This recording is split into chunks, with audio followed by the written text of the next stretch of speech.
आज के Facebook live का हम लोगों ने विषय रखा है आरएसएस मोदी सरकार और अपंग अधिकारहीन भारत।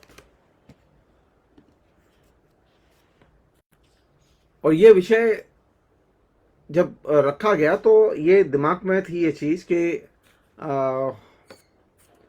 भारत की वो तस्वीर पेश की जाए जिस तस्वीर को पेश करने से अमूमन मीडिया या हमारे फेसबुक फ्रेंड्स बसते रहे हैं।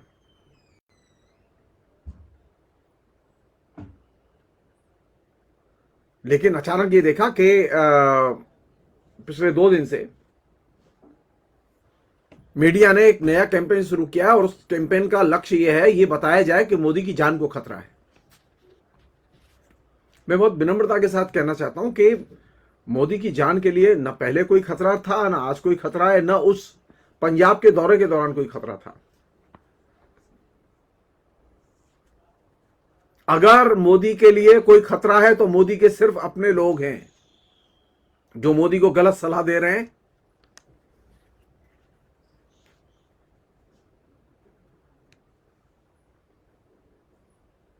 मोदी को अगर सचमुच में भारत की जनता की सेवा करनी है तो अपने लोगों से पहले निपटना होगा। पंजाब में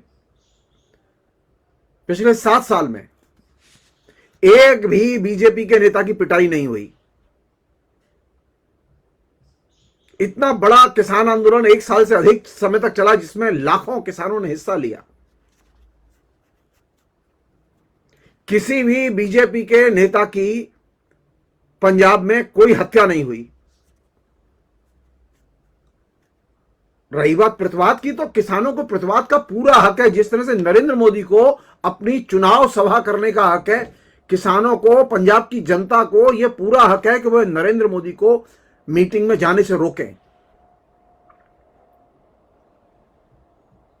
यह कहां लिखा हुआ है कि नरेंद्र मोदी सभा करने जाएंगे तो लोग प्रतिवाद नहीं करेंगे? नरेंद्र मोदी लगातार यही कोशिश करते रहे कि जब वे मीटिंग के लिए जाएं तो उनकी सिर्फ जय जयकार हो, प्रतिवाद नहीं होना चाहिए।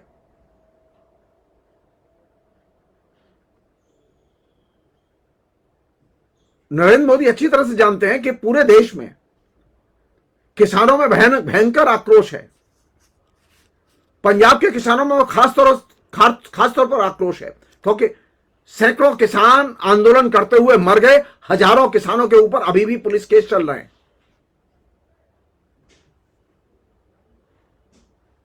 और खीरी लखीमपुर के जो हत्यारे लोग हैं जिनको कि बाकायदा अब चार्जशीट में नामजद किया गया है, उनमें से उनका जो मुखिया, उसका पिता अभी भी मोदी की कैबिनेट का मिनिस्टर बना हुआ है, जिससे अभी तक मोदी ने इस्तीफा नहीं लिया है।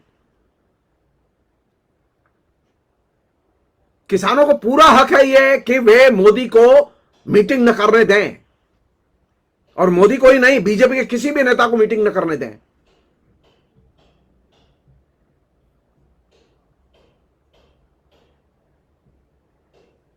पिछले 7 साल में नरेंद्र मोदी की सरकार ने जो मेथड अपनाया है उसमें उन्होंने पूरे के पूरे लोकतंत्र को अपाहिज बना के रख दिया है।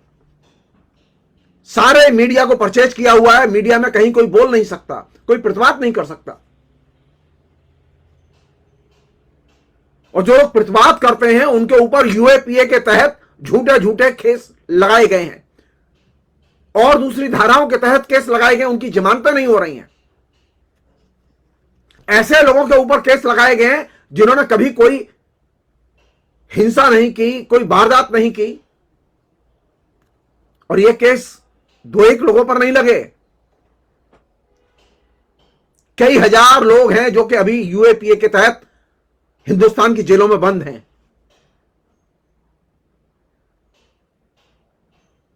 और किसानों के ऊपर तो बेशुमार केस लगाए गए।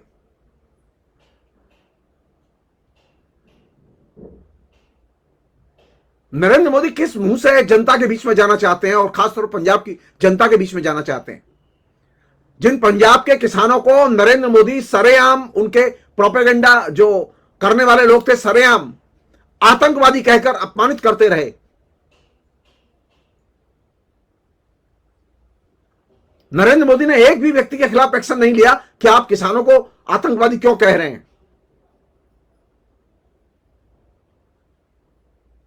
700 से अधिक किसान आंदोलन करते हुए पिछले 1 साल में मर गए, दिल्ली के बॉर्डर पर मर गए, लेकिन नरेंद्र मोदी किसी के घर माफी मांगने नहीं गए, दुख व्यक्त करने नहीं गए। यहां तक कि संसद में भी नरेंद्र मोदी ने दुख व्यक्त करने के लिए प्रस्ताव तक, एक शोक प्रस्ताव तक पेश नहीं किया। यह संसद क्या भाजपा की रखेल है कि संसद को जैसे चाहेंगे ये लोग चलाएंगे? संसद की मर्यादाएं हैं, संसद की जनता के प्रति, लोकतंत्र के प्रति, संविधान के प्रति जिम्मेदारी है।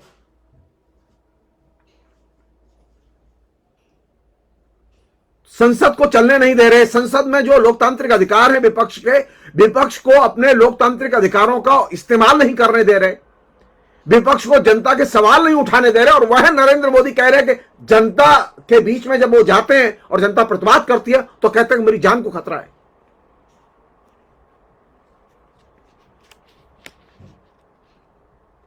इससे बड़ा झूठ और कुछ हो ही नहीं सकता।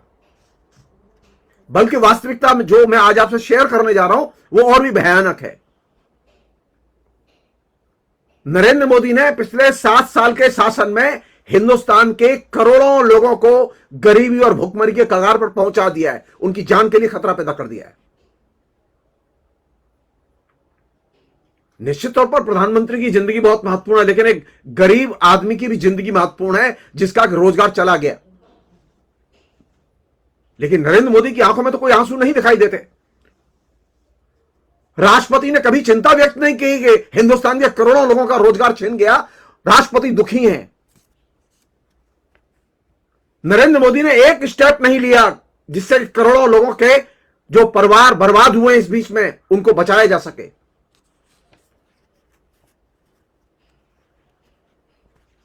नरेंद्र मोदी की एक सामान्य मानसिकता रही है। वो मानसिकता क्या है कि नरेंद्र मोदी को भीड़ चाहिए। नरेंद्र मोदी के लिए हर चीज एक इवेंट है और वो हर चीज को प्रोपेगेंडा की तरह इस्तेमाल करना चाहते हैं। और चौथी चीज जो नरेंद्र मोदी को चाहिए वह है झूठी प्रशंसा। और पांचवी चीज जो इस बीच में विकसित हुई है, चूंकि चुनाव आ रहे हैं, नरेंद्र मोदी को हर जगह शिलान्यास करने और हर जगह नई योजनाओं की शुरुआत करनी। अरे आप कोरोना में जिस समय महामारी फैली हुई है, लाखों लोग रोज के रोज बीमार पड़ रहे हैं, आप पब्लिक मीटिंग करने जा रहे हैं। आपकी कोई जिम्मेदारी नहीं बनती जनता के प्रति। चुनाव जीतना इतना महत्वपूर्ण हो गया है कि जनता की जान की कीमत पर चुनाव लड़े जाएंगे।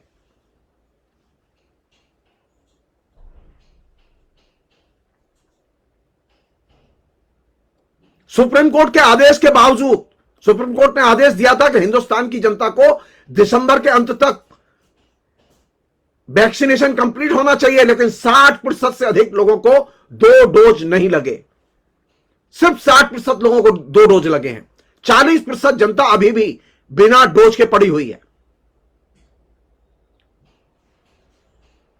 तो सुप्रीम कोर्ट के आदेश को आपने इंप्लीमेंट नहीं किया और आपके पास लोग नहीं है। आप सैन्य बलों को लगा सकते हैं सुरक्षा के लिए, लेकिन आप सैन्य बलों को टीकाकरण के लिए क्यों नहीं लगा सकते कि घर घर जाएं लोग और टीका लगाएं? घर घर जाए पुलिस और टीका लगाए। आप एक बदमाश को पकड़ने के लिए पुलिस भेज सकते हैं, आप एक आतंकवादी को मारने के लिए सेना भेज सकते हैं, लेकिन टीका लगाने के लिए आपके पास में सैन्य बलों के इस्तेमाल की समझ नहीं है, आपके पास लोग नहीं है। थर्ड वेव हमारे शहर में, हमारे घरों में घुस चुकी है। बंगाल की रिपोर्ट है जो परसों के टेलीग्राफ में छपी है। एक साइंटिस्ट ने कहा है कि हर तीसरा व्यक्ति नई जो थर्ड वेव है उसका शिकार है। और जब वेव दस्तक दे रही है, मैं लगातार फेसबुक पर डिमांड करता रहा हूं कि अंतर्राष्ट्रीय उड़ानों को बंद किया जाना चाहिए। अंतर्राष्ट्रीय उड़ानें कोरोना की थर्ड वेव को लेकर आई हैं, लेकिन नरेंद्र मोदी की सरकार ने अंतर्राष्ट्रीय उड़ानें बंद नहीं की। आज के दिन जब मैं आपसे बात कर रहा हूं तो आप अखबार उठा के देखिए, आज जो अमृतसर में जहाज उतरा है उसमें 180 यात्रियों में से 100 यात्री कोरोना के नए वायरस के पेशेंट पाए गए। तो आप तो पंजाब की जनता को महामारी के नरक में फेंकने की पूरी तैयारी कर रहे हैं।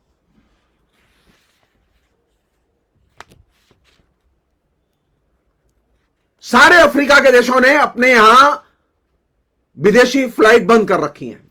सारे अफ्रीका के देशों से आने वाले जो यूरोप के देश हैं, उनके यहां फ्लाइट सारी बंद है, अंतरराष्ट्रीय फ्लाइट। हिंदुस्तान में फ्लाइट बंद नहीं हो रही। किसकी जिम्मेदारी है ये? राज्य सरकारों की जिम्मेदारी है या केंद्र की जिम्मेदारी है?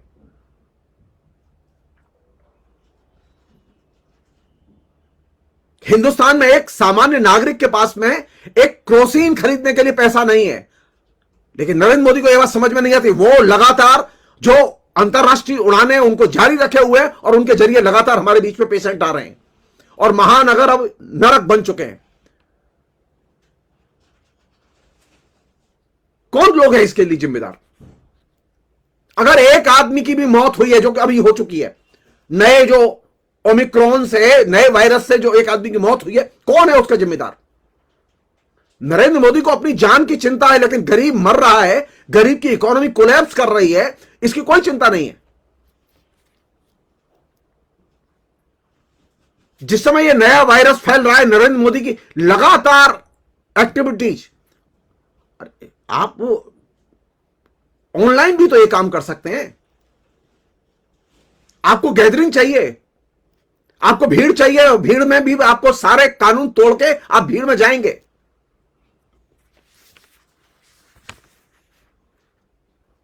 तो मैं एक बहुत ही विनम्रता से कहना चाहता हूं, नरेंद्र मोदी की जान के लिए कोई खतरा नहीं है, लेकिन नरेंद्र मोदी जब तक सरकार में है, हिंदुस्तान की जनता की जान के लिए खतरा है।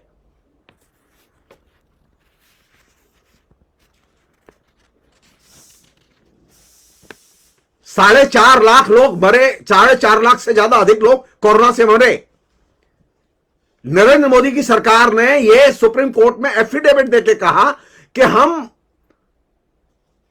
जो मतलब आपदा प्रबंधन कानून के तहत जो मुआवजा देने की जो बात कही गई थी, हम उतना मुआवजा नहीं दे सकते, हम प्रति व्यक्ति सिर्फ 50,000 का मुआवजा दे सकते हैं।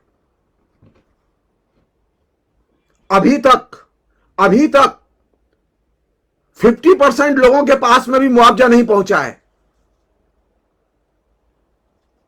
आपको शिलान्यास की फुर्सत है, आपको मंदिर बनाने की फुर्सत है, आपको गंगा में जलसा करने की फुर्सत है और दीपदान करने की फुर्सत है, लेकिन आपके पास में इतना समय नहीं है कि आप किसी भी तरह से क्विकली जो लोग मर गए हैं उनके घर सहायता राशि पहुंचाई जाए।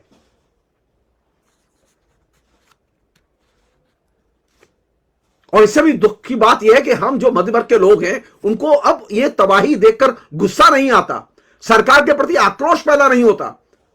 आपके पड़ोस में आदमी बीमार है और वो बिना दवा के पड़ा हुआ है।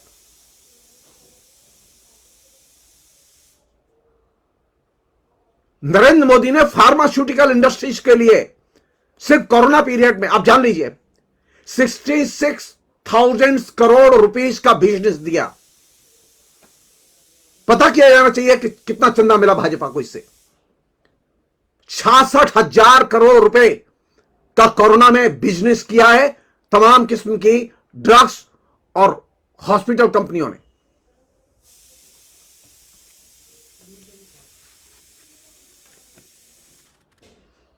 सवाल यह है कि नरेंद्र मोदी को क्या चिंता है देश की?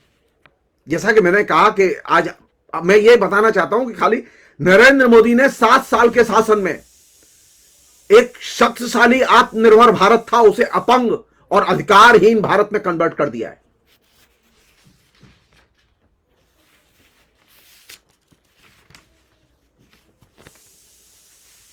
मसलन नरेंद्र मोदी को आंकड़े में दिलचस्पी नहीं होती, नरेंद्र मोदी को सच को बताने में, सच को जानने में दिलचस्पी नहीं होती, और नरेंद्र मोदी ने यह आदत मध्य वर्ग के लोगों की बना दी है कि मध्य वर्ग के लोगों में भी सच को जानने की और सच को हजम करने की आदत अब नहीं होती। उन्हें व्हाट्सएप में जो फेक मैसेज मिलते हैं, फेक प्रोपेगेंडा मिलता है, उसमें वे व्यस्त रहते हैं। सवाल किया जाना चाहिए नरेंद्र मोदी से, यह सवाल किया जाना चाहिए कि पिछले 7 साल में बेरोजगारी बढ़ी या घटी?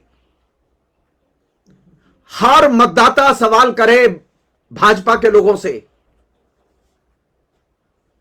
हर साल 2 करोड़ लोगों को नौकरी देने का वायदा करके ये सरकार आई थी।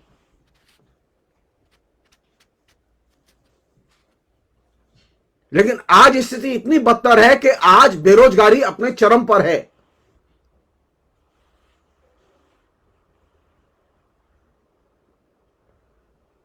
यानी हर चौथा आदमी बेरोजगार है हिंदुस्तान में।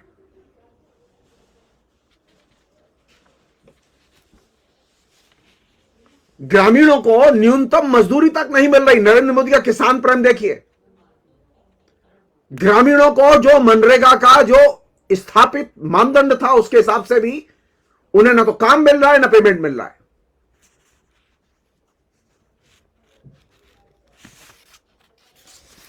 और उसके वास्तविकता जाने हम लोग। हिंदुस्तान तो गरीबों का देश है ना,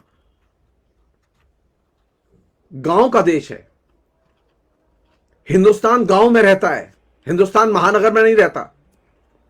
हिंदुस्तान को सिर्फ यह मध्य वर्ग के खाते पीते लोग रिप्रेजेंट नहीं करते, बल्कि हिंदुस्तान को रिप्रेजेंट करते हैं हिंदुस्तान के गरीब लोग, भूमिहर, खेतिहर मजदूर, किसान लोग।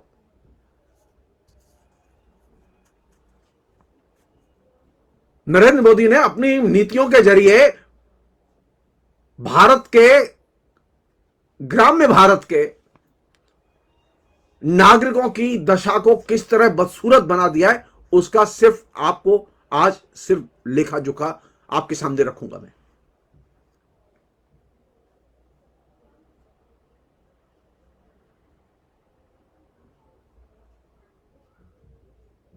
वास्तविकता यह है कि शहरों में रोजगार एकदम खत्म हो गए।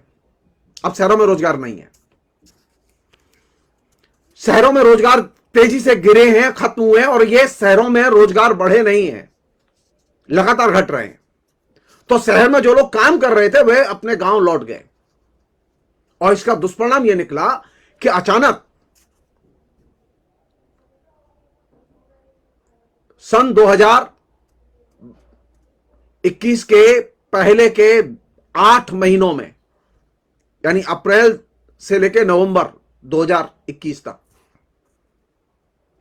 हर महीने 1,12,00,000 लोग मनरेगा योजना के तहत जुड़े हैं। यानी मनरेगा के जरिए रोटी रोजी कमाने की गांव में 20% तक संख्या बढ़ गई है, और कोई काम ही नहीं है।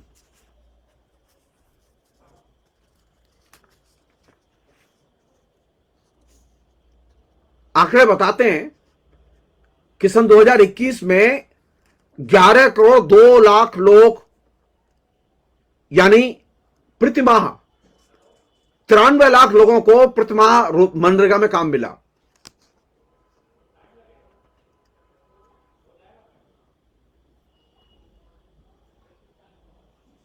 लेकिन जिस तेजी से गांव में लोग लौटे हैं शहर से,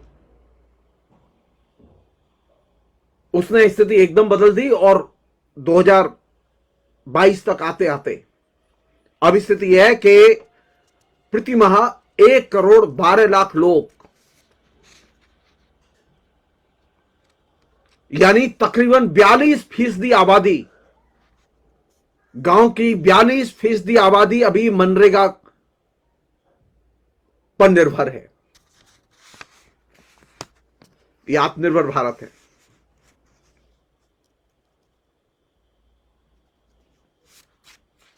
अगर आप 2021 में 2020 के साथ तुलना करें तो आप पाएंगे कि गांव में 90% से अधिक नौकरी की मांग बढ़ी है मनरेगा में। वास्तविकता यह है कि सरकार जो मनरेगा में डिमांड बढ़ रही है लोगों की, उसके हिसाब से सभी को काम नहीं दे पा रही है। 90% लोग गांव में मनरेगा में काम करने के लिए तैयार है, क्योंकि उनके पास खाने के लिए कुछ नहीं है। सरकार खुद कह रही है कि वो 80 करोड़ लोगों को राशन दे रही है। ये 80 करोड़ लोगों को जो मुफ्त में राशन दे रही है वो इसलिए दे रही है क्योंकि सरकार की नीतियां पूरी तरह से विफल रही हैं। लोगों की आमदनी सरकार ने छीन ली है, लोगों को दरिद्रता के एकदम जाल में फंसा दिया है।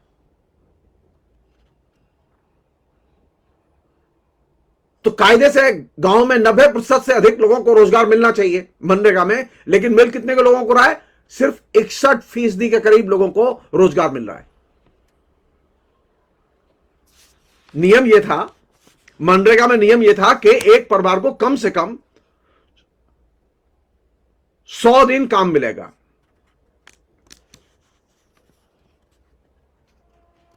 लेकिन अब गवर्नमेंट सिर्फ 61 दिन ही काम दे पा रही है।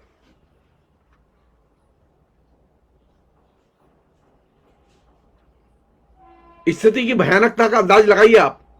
नरेंद्र मोदी ने अभी हाल ही में मनरेगा के लिए 220 अरब रुपए अतिरिक्त आवंटित किए हैं।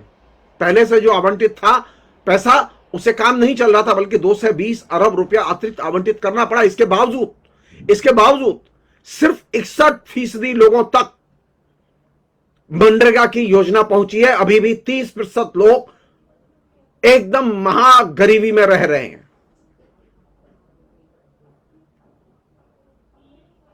और ये जो मनरेगा में जो लोग हैं, जो लोग काम कर रहे हैं, उसमें 12% लोग ऐसे हैं जिनकी उम्र 18 से लेकर 30 साल के बीच में है। इस उम्र के 2019 में लोगों का प्रतिशत था 7.3%। एक जमाने में यह सोचा गया था कि जो बुजुर्ग लोग हैं, जो उम्र दराज लोग हैं, वे जो गांव में रहते हैं, उनको मनरेगा में काम देके गांव में रखा जाए। या जो मौसमी मजदूरी होती है कि भाई एक टाइम पर उसमें वहां उनको काम नहीं मिलता, उस समय उनको वहां मजदूरी का जरिया देने के लिए ये मनरेगा की स्कीम शुरू की गई थी। लेकिन आज स्थिति है कि जो नौजवान हैं, वे नौजवान अब मनरेगा में काम कर रहे हैं। ये बूढ़ों के लिए, वयस्कों, अति वयस्कों के लिए यह योजना शुरू की गई थी। तो एक नया भारत, ऐसा भारत बनाया जा रहा है जिसमें कि युवाओं के लिए कोई काम नहीं है, मनरेगा में भी कोई काम नहीं है। मैं भी आपके सामने वो डाटा भी रखूंगा मैं, और ये मेरा डाटा नहीं है, ये सरकारी ऑफिशियल डाटा है जिसको कि खोलकर नरेंद्र मोदी बोलना नहीं चाहते। पहले जो स्थिति थी वो ये थी कि मनरेगा में कम से कम प्रति परिवार को कम से कम 100 दिन का काम मिलता था साल में।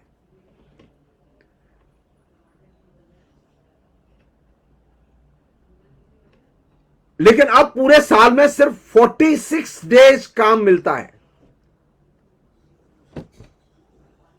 यानी महीने में औसत 4 दिन की दिहाड़ी मनरेगा मजदूर को मिल पाती है। कोविड आने के पहले यह स्थिति थी कि मनरेगा में काम करने वाले लोगों को सिर्फ 50 दिन का काम मिलता था साल भर में, जबकि नियम यह था कि 100 दिन कम से कम काम देंगे आप। लेकिन नरेंद्र मोदी ने मनरेगा में भीतर घात करके पूरी की पूरी योजना को ध्वस्त किया। मनरेगा की योजना का संसद में मखौल उड़ाया। और आज स्थिति यह है कि बूढ़ों की तो बात छोड़िए, नौजवानों की बात छोड़िए, पूरे भारत में मनरेगा में सिर्फ साल में 46 दिन लोगों को काम मिलता है। 46 दिन का मतलब यह है महीने में सिर्फ 4 दिन। मनरेगा की मजदूरी है 2 से 10 रुपए। एक गरीब आदमी बतर्ज नरेंद्र मोदी गांव में 840 रुपए सिर्फ कमाता है।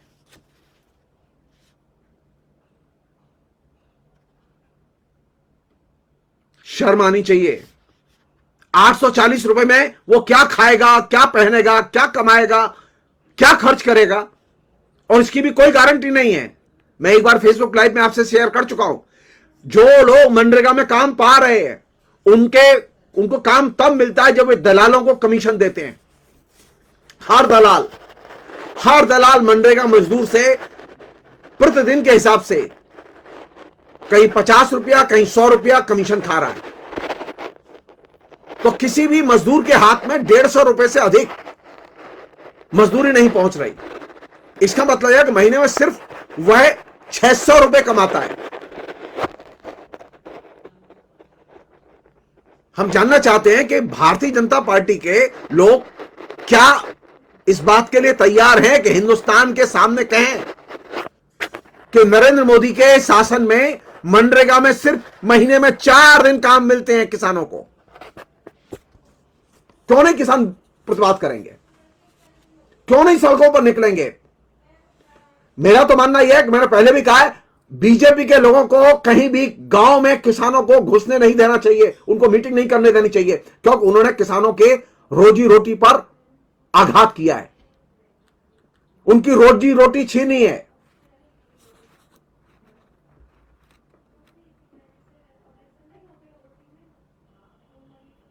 स्थिति यह थी कि कोविड के पहले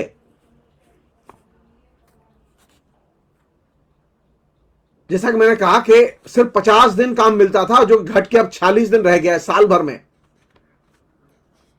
और यूपी, बिहार, झारखंड, कर्नाटक और तमिलनाडु जैसे राज्यों में साल में मुश्किल से 39 या 40 दिन काम मिलता है।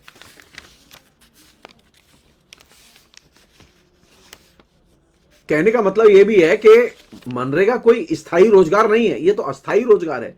तो अस्थायी रोजगार की जब हालत यह है कि आपको साल भर में मुश्किल से 39 या 40 दिन का काम, उत्तर प्रदेश महान प्रदेश, दमदार शासन, ईमानदार शासक, और मनरेगा के मजदूरों को सिर्फ साल में 39 दिन और 40 दिन काम। तो वे जो खेतिहर मजदूर हैं, जिनकी संख्या करोड़ों में है, जो हिंदुस्तान की बहुसंख्यक आबादी को रिप्रेजेंट करते हैं, उन लोगों को प्रतिवाद करने का पूरा हक है, क्योंकि उनके पास में खाने के लिए कुछ नहीं बचा। आप मनरेगा की योजना को उन तक पहुंचाने में असफल रहे, मनरेगा के लिए धन आवंटित करने में असफल रहे। नरेंद्र मोदी हथियार खरीदने पर पैसे खर्च कर रहे हैं, लेकिन मनरेगा पर पैसे नहीं खर्च कर रहे। नरेंद्र मोदी ने अगर हथियार न खरीद के देश के लिए मनरेगा में पैसा खर्च किया होता, और जैसा कि बाकी लोगों ने कहा, पहले मांग की गई कि कोविड के आने के बाद लगातार लॉकडाउन हुआ, उद्योग धंधे चौपट हुए, तो यह कहा गया कि प्रति परिवार को 10,000 रुपए की मासिक मदद दी जानी चाहिए। लेकिन नरेंद्र मोदी ने तो यह बात नहीं मानी। तो आज स्थिति क्या है कि दुनिया में सबसे नीचे की सीढ़ी पर भारत गरीबी में खिसक के नीचे चला गया है। तकरीबन 22 करोड़ से अधिक लोग अत्यंत गरीबी में धकेल कर फेंक दिए गए हैं।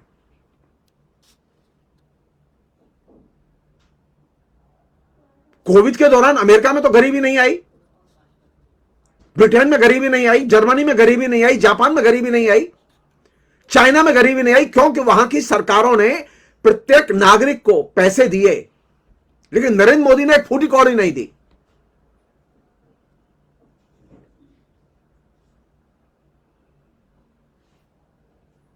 अमेरिका में कोविड से लाखों लोग मरे, लेकिन अमेरिका की परिवारों की जो आर्थिक अवस्था थी वह खराब नहीं हुई, क्योंकि सरकार ने प्रति परिवार, प्रति व्यक्ति पैसे दिए।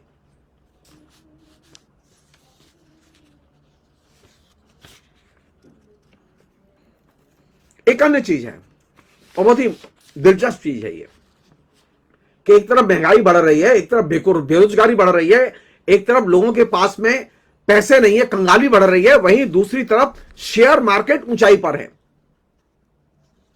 और शेयर मार्केट में जो ऊंचाई पर जो शेयर मार्केट है, उसका एक बड़ा कारण है नरेंद्र मोदी ने कंपनियों के लिए फ्री तरह तरह की सुविधाएं दी हुई हैं। और उनमें सबसे बड़ी सुविधा है वो ये कि उनके करों में रियायत दी है। हम मध्यवर्ग के लोग जो टैक्स पेयर हैं, हर महीने टैक्स देते हैं, उन मध्यवर्ग के लोगों के लिए नरेंद्र मोदी ने कोई रियायत नहीं दी। तो शेयर बाजार में जो सूचीबद्ध कंपनियां थी उनके मुनाफे में रिकॉर्ड 57.6% का उछाल आया।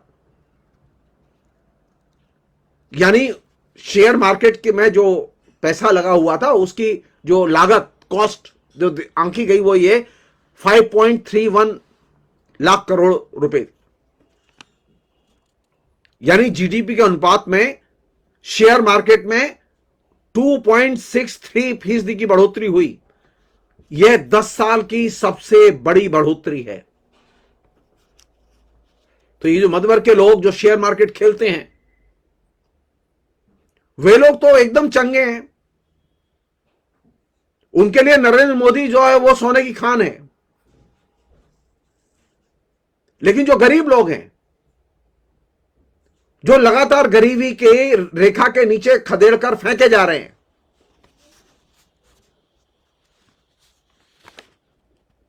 उनकी आमदनी घटी है, उनकी आमदनी खत्म हुई है। और वहीं इन कंपनियों की जो शेयर मार्केट में लिस्टेड कंपनियां हैं, इन कंपनियों की आमदनी में 80% से अधिक का इजाफा हुआ है। इन कंपनियों का प्रॉफिट मार्जिन 10.35% बढ़ा है, जो कि रिकॉर्ड है। आज तक कभी इतना मुनाफा इन कंपनियों का नहीं बढ़ा था। अब आप सोचिए, कंपनियों का मुनाफा जंप कर रहा है, शेयर मार्केट जंप कर रहा है, और प्रति परिवार भारत में जो आमदनी है वो नीचे जा रही है।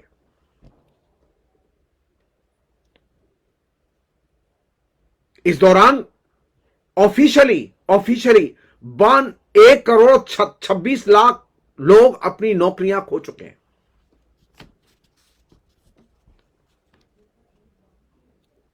और लेबर पार्टिसिपेशन दर जो है वो 40% से नीचे चली गई है। यानी लाखों लोग रोजगार से खदेड़ के बाहर बेरोजगार बना दिए गए।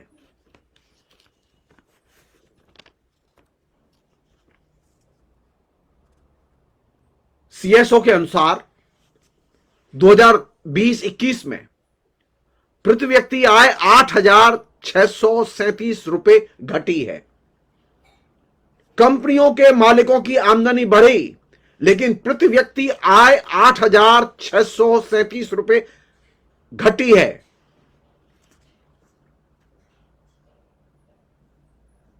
और असंगठित क्षेत्र में बेरोजगारी एवं वेतन कटौती के कारण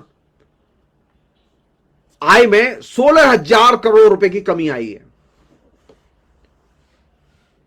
और ये आंकड़े किसके हैं? ये आंकड़े स्टेट बैंक ऑफ इंडिया के रिसर्च सेल के हैं। और जैसा कि मैं शुरू में कहा था कि कोविड के उपचार के कारण, कोविड के उपचार की व्यवस्था सरकार को करनी चाहिए थी, लेकिन कोविड के उपचार की सरकार ने कोई व्यवस्था नहीं की। कोविड के उपचार का एक भी पैसा सरकार ने अपने खाते से खर्च नहीं किया जनता के ऊपर। उल्टे हिंदुस्तान की जनता का 66,000 करोड़ रुपया कोविड के उपचार पर खर्च हुआ। इसका फायदा किसे हुआ? इसका फायदा हुआ बहुराष्ट्रीय ड्रग्स कंपनियों को। इसका फायदा हुआ जो अस्पताल उद्योग चलाने वाले जो माफिया हैं उनको। यानी एक सामान्य नागरिक का पहले हेल्थ पर खर्चा होता था 5%, इस दौरान बढ़ के वो हो गया है 11%। तो नरेंद्र मोदी के आने के बाद आम आदमी की हेल्थ की प्रॉब्लम और उस पर एक्सपेंडिचर बढ़ा। नरेंद्र मोदी ने कोई मदद नहीं की, सिवाय इसके कि वो तमाम जो स्कीम चालू की हुई हैं प्रोपेगेंडा के लिए, बीमा स्कीम, जिनमें आप पैसा देते रहते हैं या सरकार आपके नाम से पैसा देती रहती है और उन पैसे को कंपनियां खाती रहती हैं।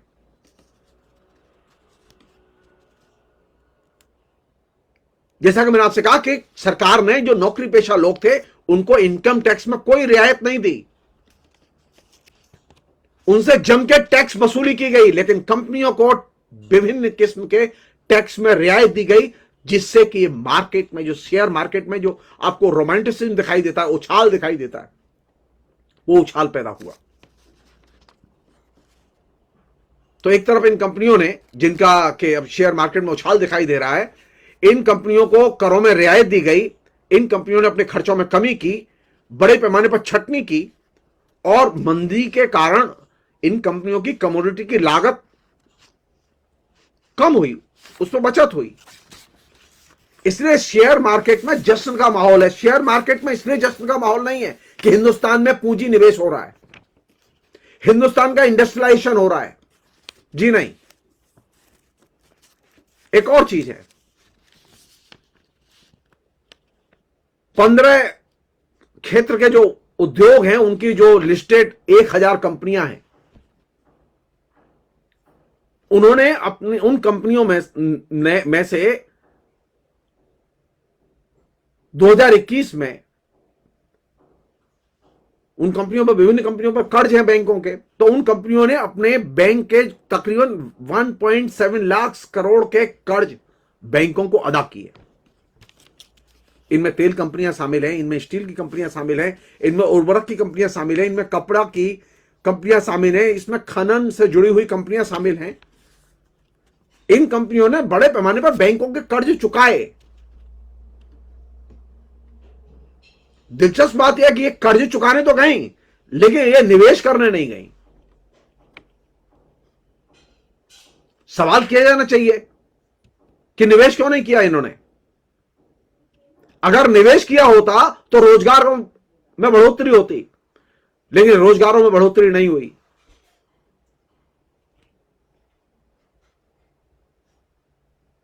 यानी कंपनियों के ऊपर जो कर्ज था 30% करीब, उसमें 17% की इस दौरान कमी आई। तो कंपनियों के कर्ज घट गए, कंपनियों के खर्चे घट गए, कंपनियों के टैक्स घट गए, कंपनियों का मुनाफा ऊपर चला गया। कंपनियों ने छटनी करके अपने यहां से लोग, करोड़ों लाखों लोग निकाल दिए।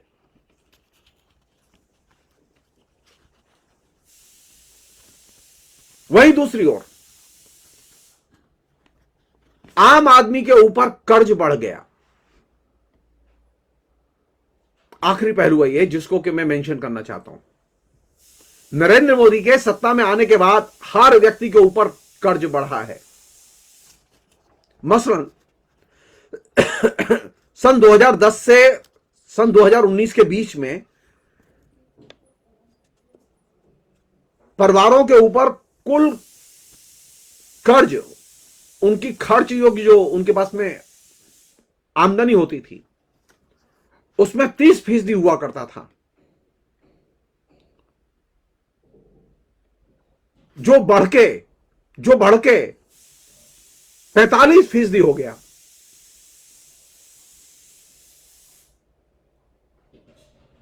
और ये जो कोविड के दौरान जो तबाही मची, और कोविड के दौरान जो तमाम किस्म के जो नए संकट पैदा हुए विभिन्न परिवारों में, तो कोविड के दौरान परिवारों का कर्जा 37.3% हो गया, जो कि इससे पिछले साल सिर्फ 32.5% था।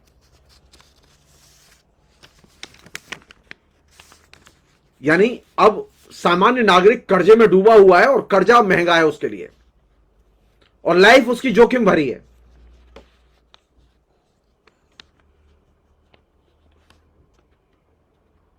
बीते साल यानी 2021 में की चौथी तिमाही तक गैर आवासीय कर्ज में 11.8% की बढ़ोतरी हुई।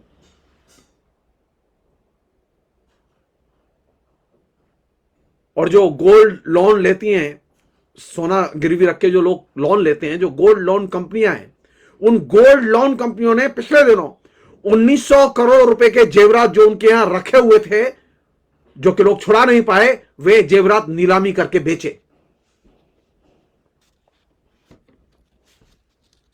तो नरेंद्र मोदी के जमाने की सबसे बड़ी ब्यूटी क्या है? आम आदमी की गरीबी बढ़ी है, मध्य वर्ग के नौकरी पेशा लोगों के ऊपर टैक्स बढ़े हैं, कंपनियों के टैक्स घटे हैं, किसानों की पामाली बढ़ी है, रोजगार खत्म हुआ है।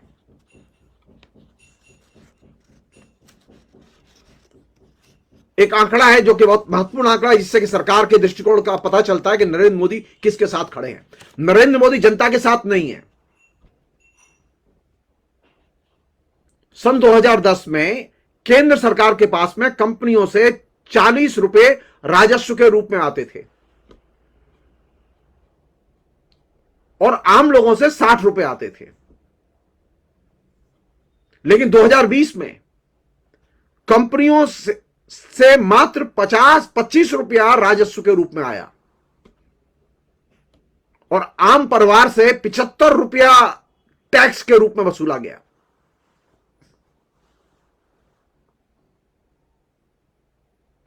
नरेंद्र मोदी ने मिडिल क्लास के लोगों को, जो टैक्स पेयर हैं हमारे जैसे लोग, उनको कोई टैक्स में रियायत नहीं दी एक पैसे की। लेकिन कॉर्पोरेट हाउसेस के लिए 1.45 लाख करोड़ रुपीस की जो है रियायतें दी।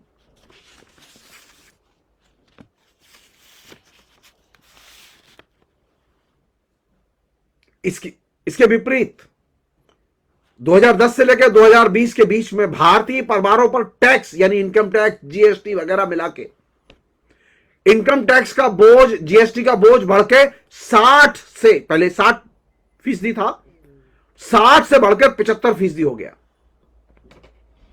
यानी अभी भारत सरकार जो 100 रुपया टैक्स कलेक्शन करती है उसमें सिर्फ 25 रुपया कॉर्पोरेट हाउसेस से, कंपनियों से लेती है और 75 रुपया आम नागरिकों से टैक्स के तौर पर वसूल करती है। और यह वह स्थिति है जिसने कि एक आत्मनिर्भर भारत को एक गरीब भारत में, एक अपाहिज भारत में कन्वर्ट कर दिया। और यह नरेंद्र मोदी के खाते में दर्ज की जानी चाहिए चीज। प्रत्येक नागरिक को जब बीजेपी के लोग उनके घर वोट मांगने आए तो उनसे पूछना चाहिए, भारत का कोई परिवार नहीं है, चाहे मध्य वर्ग के लोग हों, चाहे निम्न मध्य वर्ग के लोग हों, चाहे वो गरीब लोग हों, प्रत्येक व्यक्ति की पिछले 7 साल में आमदनी घटी है, घर में संचित जमा पूंजी घटी है और नष्ट हुई है।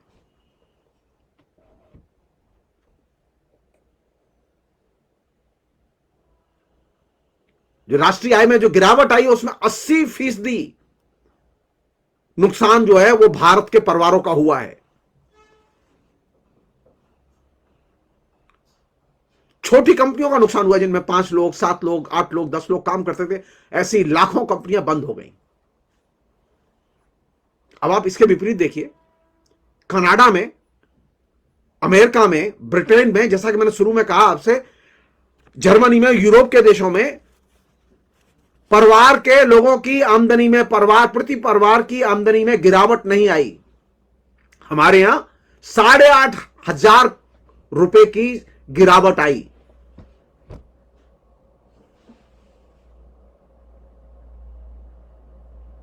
तो मोदी का लक्ष्य क्या है? जनता विरोध करेगी, जनता को विरोध करना चाहिए, एकजुट होकर हर स्तर पर विरोध करना चाहिए।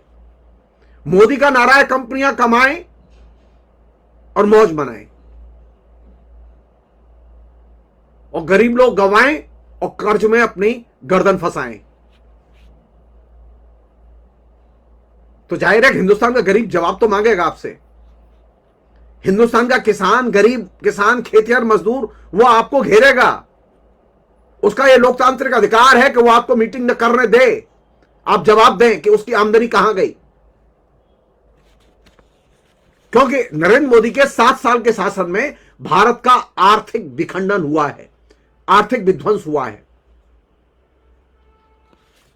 और भारत जो आत्मनिर्भर भारत था वह अपंग भारत में कन्वर्ट हुआ है। और यह सबसे खतरनाक और दुखदाई चीज है। आप तय मान लीजिए, नरेंद्र मोदी जब तक शासन में रहेंगे और आपका नरेंद्र मोदी के प्रति जब तक प्रेम रहेगा, आप अपाहिज बनने के लिए अभिशप्त हैं। नरेंद्र मोदी ने ठीक वैसी स्थिति पैदा की है कि नरेंद्र मोदी के प्रति घर घर प्रतिवाद पैदा किया जाना चाहिए। क्योंकि नरेंद्र मोदी की नीतियों से हर घर तबाह हुआ है और नरेंद्र मोदी ने 2 ही ऑप्शन छोड़े हैं, या तो अपना शरीर बेचो, औरतों के लिए एक ही ऑप्शन छोड़ा है कि वो अपना शरीर बेचें, या वो बलात्कार की शिकार हो, या वो रोजगार न करें, या फिर वो वेश्यावृत्ति के क्षेत्र में जाएं। नौजवानों के सामने उन्होंने एक ही ऑप्शन छोड़ा है कि वे अपराध करें, पढ़ने लिखने न जाएं। उनके लिए कोई रोजगार नहीं है, क्योंकि नरेंद्र मोदी ने पिछले दिनों इस रोजगार की कोई स्कीम लॉन्च नहीं की। आश्चर्य की बात है, जो नरेंद्र मोदी राम मंदिर के लिए स्कीम लॉन्च कर सकते हैं, अयोध्या के लिए स्कीम लॉन्च कर सकते हैं, काशी के लिए स्कीम लॉन्च कर सकते हैं, सारनाथ मंदिर के लिए स्कीम लॉन्च कर सकते हैं, लेकिन हिंदुस्तान के बेरोजगारों के लिए रोजगार की कोई स्कीम उन्होंने लॉन्च नहीं की। मैं सिर्फ एक उदाहरण दे रहा हूं। भाजपा ने यह वायदा किया था कि दिल्ली विश्वविद्यालय के शिक्षक जो वैकेंट पोस्ट है वो 6 महीने के अंदर भरी जाएंगी। आप याद कीजिए 2019 को कई हजार पोस्ट वैकेंट पड़ी हुई हैं। तमाम विश्वविद्यालय में 60% से अधिक पोस्ट वैकेंट पड़ी हुई हैं।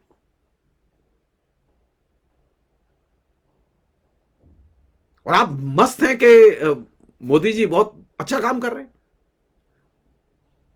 मध्य वर्ग के नाते यह आपकी जिम्मेदारी बनती है, एक शिक्षित वर्ग के नाते आपकी जिम्मेदारी बनती है कि आप अपनी निष्क्रियता से बाहर निकलें।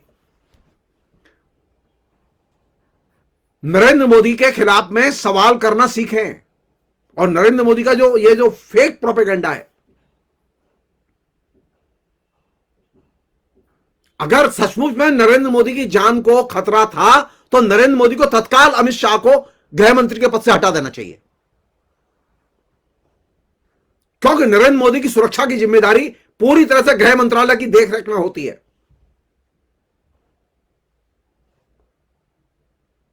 लेकिन नरेंद्र मोदी में साहस नहीं है कि वो अमित शाह पे हाथ डाल दें।